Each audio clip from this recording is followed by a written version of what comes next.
क्या रूही वाकई अगवा हो चुकी है, या फिर उसके खिलाफ एक ऐसी खौफनाक साजिश तैयार हो रही है जिसका अंदाजा किसी को भी नहीं। एक तरफ बहन की बेबसी भरी फरियाद, दूसरी तरफ पुलिस की चौंका देने वाली शर्त।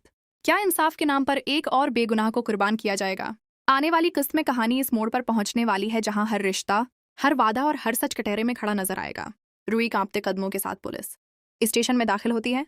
आंखों में आंसू और दिल में खौफ का तूफान लिए वो इंस्पेक्टर के सामने हाथ जोड़कर कहती है, इंस्पेक्टर प्लीज हमारी मदद कीजिए। मेरी बहन रूही कल से लापता है, इसका फोन बंद जा रहा है। मुझे डर है वो किसी बड़ी मुसीबत में है। उसकी आवाज में ऐसा दर्द होता है कि वहां मौजूद हर शख्स लम्हा भर के लिए खामोश हो जाता है। मगर इंस्पेक्टर का चेहरा सपाट रहता है। वो फाइल बंद करता है, कर्सी से टेक लगाता है और ठंडे लहजे में कहता है, मदद चाहिए तो एक शर्त माननी होगी। रूही चौंक कर पूछती है, कैसी शर्त? और अगले ही लम्हे उसके पैरों तले जमीन खसक जाती है जब इंस्पेक्टर कागज आगे बढ़ाते हुए कहता है, यहाँ साइन करो और कबूल करो कि शीतल का कत्ल तुमने किया है, तभी हम फौरी सर्च टीम भेजेंगे। ये सुनकर रूही के हाथ कांपने लगते हैं, आंखों से आंसू बहने लगते हैं। वो सोच में डूब जाती है कि आखिर ये कैसा इंसाफ है जहां मदद के बदले जुर्म कबूल करने को कहा जा रहा है। क्या पुलिस किसी दबाव में है या फिर कोई ताकतूर शख्स असल मुजरिम को बचाना चाहता है? इधर घर में बेचैनी बढ़ती जा रही है।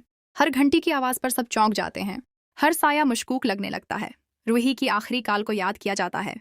उसकी परेशान आवाज जहनों में गूंजती है जैसे वो कुछ कहना चाहती थी मगर कह न सकी। क्या रूही ने किसी ऐसे राज का पर्दाफाश कर दिया था जिसकी कीमत उसे अपनी आजादी से चुकानी पड़ रही है?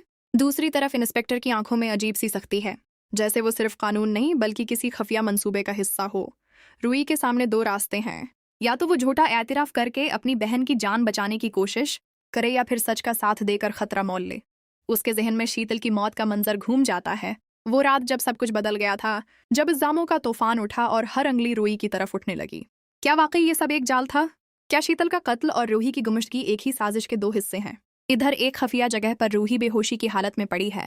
उसे एहसास तक नहीं कि उसकी बहन उसके लिए किस करब से गुजर रही है। एक साया उसके करीब आता है और कहता है, जब तक वो सच के करीब नहीं पहुंचती तुम यहीं रहोगी। इस जमले से साफ जाहिर होता है कि मामला सिर्फ दुश्मनी का नहीं बल्कि किसी बड़े राज का है। जी हाँ दोस्तों, अगर आप लोग भी चाहते हैं कि नहार और रूही की जोड़ी हमेशा सलामत रहे तो अब कमेंट में आई स्पोर्ट रूही लिखना न भूलें।